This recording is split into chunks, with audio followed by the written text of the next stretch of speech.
శ్రీమాత్రే నమ. శ్రీ గురుభ్యో నమ. తదుపరి మీనరాశి. మీనరాశి వారికి సంబంధించి ఈ జూలై నెలలో కాలసర్పదోషం ఉన్నటువంటి నెల కాబట్టి ఈ కాలసర్పదోషం ఉన్నటువంటి నెలలో చూసుకున్నట్టయితే ఈ యొక్క శని వారి యొక్క లగ్నంలోనే ఉండడం వలన ఏలినాటి శని ప్రభావం ఉంటుంది. అయితే చాలా నెలల నుండి ఏలిన నాటి శని ప్రభావం మీనరాశి వారికి ఉంటుందండి, జాగ్రత్తగా ఉండండి అని చెబుతూ ఉన్నాం కదా. ఒక్క అదృష్టకరమైనటువంటి విషయం ఏంటో చెప్తా, బాగా వినండి. మనకి ఏలిన నాటి శని 30 నెలలు ఉంటుంది, అంటే 2.5 సంవత్సరాలు ఉంటుంది. అంటే దాన్ని 3 భాగాలు చేస్తారు, 10 నెలలు 10 నెలలు 10 నెలలు. ఉన్నటువంటి ఈ యొక్క 30 నెలలలో కూడా మనకు సగభాగం విపరీతంగా ఉంటుంది. అంటే 15 నెలలు చాలా ఇబ్బంది పడతారు. గతంలో గడిచిన 10 నెలలు మీరు ఇబ్బంది పడ్డారు. ఇప్పుడున్నటువంటి టైం ఏదైతే ఉందో, అంటే ఈ జూలై నెల నుంచి ఏదైతే ఉందో 6 నెలల పాటు ఉపశమనం అని చెప్పొచ్చు మీ మీనరాశి వారికి మాత్రమే. అలా అని చెప్పేసి ఇప్పుడే హాస్పిటల్ నుంచి డిశ్చార్జ్ అయిన వాళ్ళు ఇష్టం వచ్చినట్టు తింటాం, ఇష్టం వచ్చినట్టు తిరుగుతాం కష్టం కదా. అలా జాగ్రత్తగా ఉండండి, బాగుంటుంది. కానీ శని ఈ యొక్క లగ్నంలో ఉండడం వలన శారీరకమైనటువంటి కొంత బాధ, ఇబ్బంది కలిగేటువంటి అవకాశం ఉంది. 3వ స్థానంలో శుక్రగ్రహ సంచారం ఉండడం వలన అన్ని కూడా చాలా ప్రత్యేకమైనటువంటి స్థానంగా మనం చూసుకోవచ్చు. 3వ స్థానంలో శుక్రుడు ఉంటే మీ యొక్క అన్నదమ్ముల నుండి మీకు ఉన్నటువంటి కమ్యూనికేషన్స్ అన్ని కూడా చాలా బాగా జరుగుతాయి. ఆచార వ్యవహారాలకు సంబంధించి చేసేటువంటి పనులు 4వ స్థానంలో గురువు ఉండడం వలన అన్ని బాగా జరుగుతాయి. వ్యాపారానికి సంబంధించి మీరు బాగా ఇష్టమైనటువంటి వారితో ఏదైనా వ్యాపారం కూడా ప్రారంభించే అవకాశం ఉంటుంది. అలాగే 6వ స్థానంలో కుజుడు యొక్క మరియు కేతుగ్రహ యొక్క సంచారం ఉండడం వలన ఈ కుజుడు కేతుగ్రహ సంచారంతో ఉన్నటువంటి క్రమంలో ఈ యొక్క రాశి వారికి విశేషమైనటువంటి కాస్త ప్రతికూలమైన పరిస్థితులు ఉండే అవకాశం ఉంది. చాలా జాగ్రత్తగా ఉండాలి, ముఖ్యంగా ఆరోగ్యానికి సంబంధించి ఇలా ఉంది కాబట్టి. అలాగే 12వ స్థానంలో రాహుగ్రహ సంచారం ఉండడం వలన ఎవరికి చెప్పకూడదో వారికి ఏవైనా సరే సీక్రెట్స్ చెప్పడం, ఏదైనా దైవికమైనటువంటి కార్యక్రమాలు ఎక్కువగా పాల్గొనడం, ఇలాంటివన్నీ కూడా చేసే అవకాశం ఉంది. ఇవన్నీ కూడా గోచార రీత్యా చెప్పేటువంటి విషయంలో మాత్రమే. పూర్తిగా మీ జాతకం విశ్లేషణతో మీ దాకా రావాలి అంటే మీ పేరు, మీ date of birth, time, place కింద ఉన్న నెంబర్కు కాంటాక్ట్ చేయండి. పూర్తిగా మీ జాతకం విశ్లేషణతో తెలుసుకోండి. 2025వ సంవత్సరంలో కేవలం 2025 రూపాయలు మాత్రమే ఛార్జ్ చేసి మీ దాకా 60 నుండి 70 పేజీల్లో జాతకం అందించడం జరుగుతుంది. ఈ జాతకానికి గాను ఎవరైతే ఈ జూలై నెలలో జాతకం చెప్పించుకుంటారో మన ఛానల్ సబ్స్క్రైబర్స్కి మాత్రమే ఈ యొక్క కరుంగలి మాల ఉచితంగా ఇవ్వడం జరుగుతుంది. ఆసక్తి కలవారు కింద ఉన్న నెంబర్కి కాంటాక్ట్ చేయండి. అలాగే అన్ని వర్గాల వాళ్ళు ఎలాంటి రెమెడీస్ తీసుకోవాలి, ఎలాంటి మంత్ర పఠనం అనే విషయాన్ని మనం తెలుసుకో. మనకి రాహువు కేతువుకు మధ్యలో మిగిలిన గ్రహాలన్నీ చిక్కుకొని ఉన్నాయి. ఎప్పుడైనా సరే రాహువుకు కేతువుకు మధ్యలో మిగిలిన గ్రహాలన్నీ చిక్కుకొని ఉంటే అది కాలసర్ప దోషం కిందికి పరిగణలోకి తీసుకుంటారు. అయితే ఈ రాహుకేతువులకు మధ్యలో గనక ఈ యొక్క గ్రహాలన్నీ చిక్కుకొని ఉంటే మరి అందులో ఏ గ్రహాలు అనుకూలంగా ఉన్నాయి, ఏ గ్రహాలు అనుకూలంగా లేవు, దానివల్ల ఎలాంటి పరిస్థితులు ఉంటాయి, ఇవన్నీ కూడా మనకు ఈ యొక్క కాలసర్ప దోషం ఉన్నటువంటి కాలంలో తెలుస్తుంది. కాలసర్ప దోషం ఉంటే ఏమవుతుందనంటే పనులు సజావుగా సాగవు, ఏవైనా సరే అనుకున్న పనులు అనుకున్నట్టుగా జరగవు, దగ్గర దాకా వచ్చి వెళ్ళిపోవడము, అలాగే ఆరోగ్య సమస్యలు రావడము, ఇలాంటివి వస్తూ ఉంటాయి. అంటే అంత శ్రేయస్కరమైన కాలం కాదు. అయితే ఇప్పుడు ఈ గ్రహాలు ఎక్కడెక్కడ ఉన్నాయి, దాన్ని బట్టి ఎలాంటి పరిస్థితులు ఉంటాయి అనే విషయానికి వస్తే మనకు ఉన్నటువంటి గ్రహాలన్నీ కూడా చూసుకుంటే రాహు తర్వాతకి శని, ఆ తర్వాతకి శుక్రుడు 3వ స్థానంలో రాహువు నుంచి, 4థ స్థానంలో గురువు, అలాగే 5వ స్థానంలో బుధుడు, అలాగే 6వ స్థానంలో కుజుడు మరియు కేతు గ్రహాలు చిక్కుకొని ఉన్నాయి. ఇలా ఉన్న సమయంలో ఎవరన్నా ఇనుముకు సంబంధించి పనులు చేసే వాళ్ళకి అనుకూలంగా ఉంటుంది. శుక్రుడికి సంబంధించి అంటే ఎవరైనా సరే ఒక కాస్మెటిక్స్ కానీ, బ్యూటీకి సంబంధించి కానీ, అలంకారానికి సంబంధించి కానీ, సినిమా వాళ్ళకి అనుకూలంగా ఉంటుంది. అలాగే రాజకీయ నాయకులకు అనుకూలంగా ఉంటుంది. కానీ ఎవరైతే ఉద్యోగస్తులు ఉన్నారో ఉద్యోగస్తులు ఎవ్వరికి కూడా బాగాలేదు. రెసిషన్ తో కూడినటువంటి కాలం అని చెప్పొచ్చు. బిజినెస్ పరంగా కూడా వ్యాపారస్తులు కూడా చాలా నష్టపోయేటువంటి కాలము.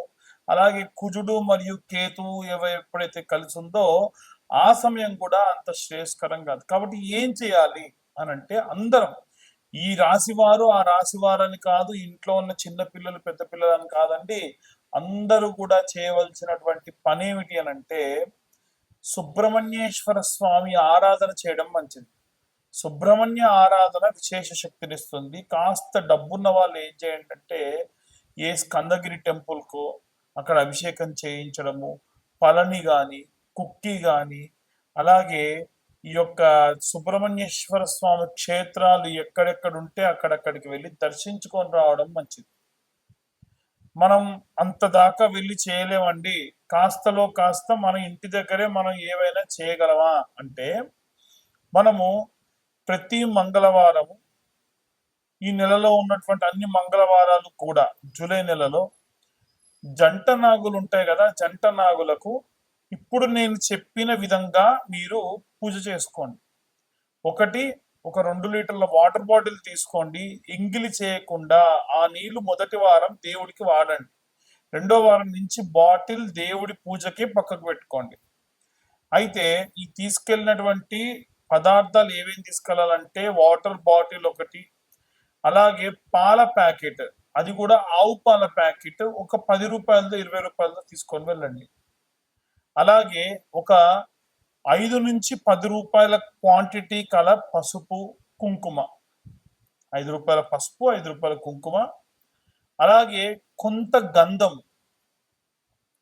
అలాగే ఒక్క 10 రూపాయల పూలు, అంతే, ఎక్కువద్దు. ఒక కొత్త మట్టి చిప్పలు ఒక 2, 3 ఒత్తులు, 10 రూపాయల నెయ్యి ప్యాకెట్, ఇంతే. కావాల్సినటువంటి పదార్థాలు ఇంతే. ఏదైనా పండు తీసుకెళ్తే ఒక 2 అరటిపళ్ళు, అంతే. మొట్టమొదలు జంట నాగుల దగ్గరికి వెళ్ళి మనసులో ఈ పూజ చేసినంతసేపు కూడా ఓం నమో స్కందాయ నమః అన్న మంత్రం చెబుతూ ఆ నీళ్లను పోసి శుభ్రంగా తుడిచేసి ఆ శిలను సగం వరకు వాడుకొని, నీళ్లు మొత్తంగా పోయకూడదు. పాల ప్యాకెట్తోని పాలు పోయండి, ఆవు పాలు. తర్వాతకి మళ్ళీ నీళ్లు పోయండి. తర్వాతకి ఇంత చిన్న ఆకు కానీ పేపర్ ప్లేట్ కానీ తీసుకుని దాంట్లో పసుపు మరియు గంధము, పసుపు తక్కువ గంధం ఎక్కువ కలుపుకొని ఆ శిల మొత్తానికి కూడా చందన లేపనం రాయండి. మనకు సుబ్రహ్మణ్య బాలము అని, సుబ్రహ్మణ్య గద్యము అని, సుబ్రహ్మణ్య కరావలంబ స్తోత్రము అని ఇలాంటివి ఉంటాయి. ఎవరన్నా చదవలేని వాళ్ళు ఈ కరావలంబ స్తోత్రం ఫోన్లో పెట్టేసుకొని మీ పక్కన పెట్టేసుకొని కేవలం ప్రతి పద్యానికి ఆఖరిలో శ్రీ సుబ్రహ్మణ్య కరావలంబం వల్లీసనాద మమదేహి కరావలంబం అన్న మంత్రం వస్తూ ఉంటుంది. ఆ ఆఖరి మంత్రాన్ని చెప్పినా చాలు, ఆ పద్యం అంతా వస్తుంది.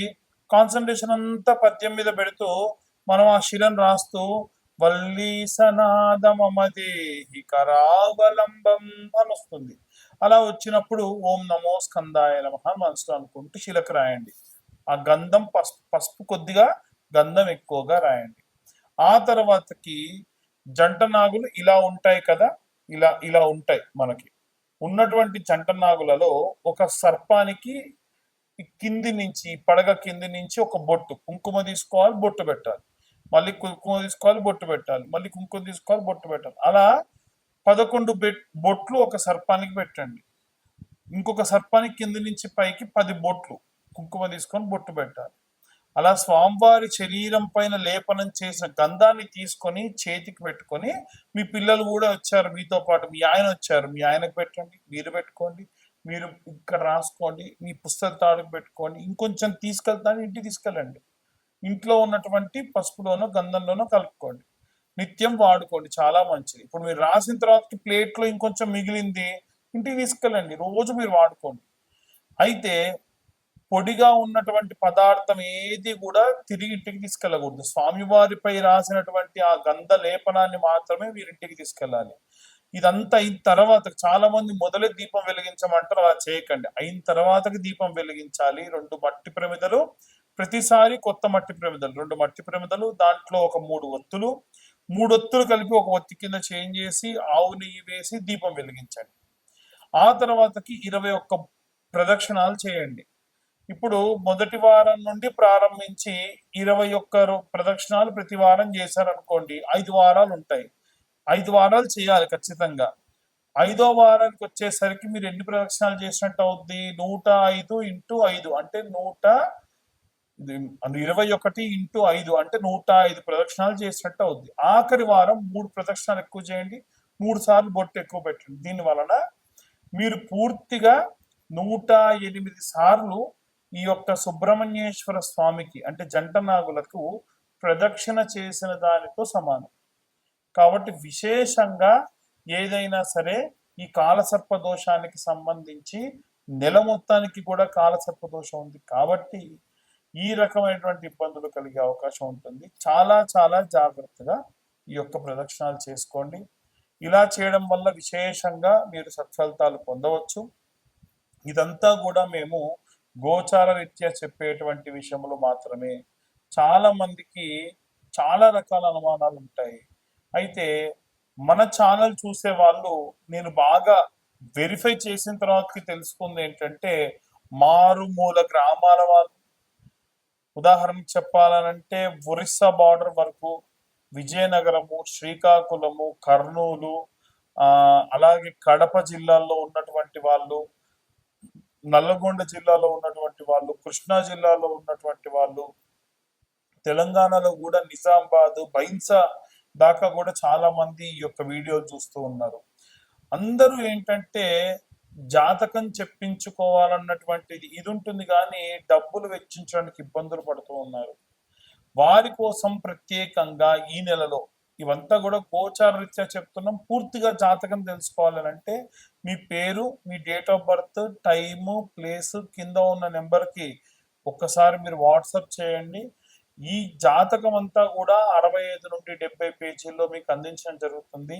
2025వ సంవత్సరంలో కేవలం 2025 రూపాయలు మాత్రమే ఛార్జ్ చేయడం జరుగుతుంది జాతకం అంతా కూడా మీకు అందియడానికి. అయితే ఈ నెలలో ఎవరైతే జాతకం చెప్పించుకుంటారో వారికి పూర్తి ఉచితంగా ఈ కరుంగలి మాల ఇవ్వడం జరుగుతుంది. ఈ కరుంగలి మాల విశిష్టత ఏమిటంటే, పాతాళ శంభు మురుగన్ దేవాలయం అంటే సుబ్రహ్మణ్యేశ్వర స్వామి మెడలో వేసినటువంటి కరుంగలి మాలలు మా దాకా వస్తాయి.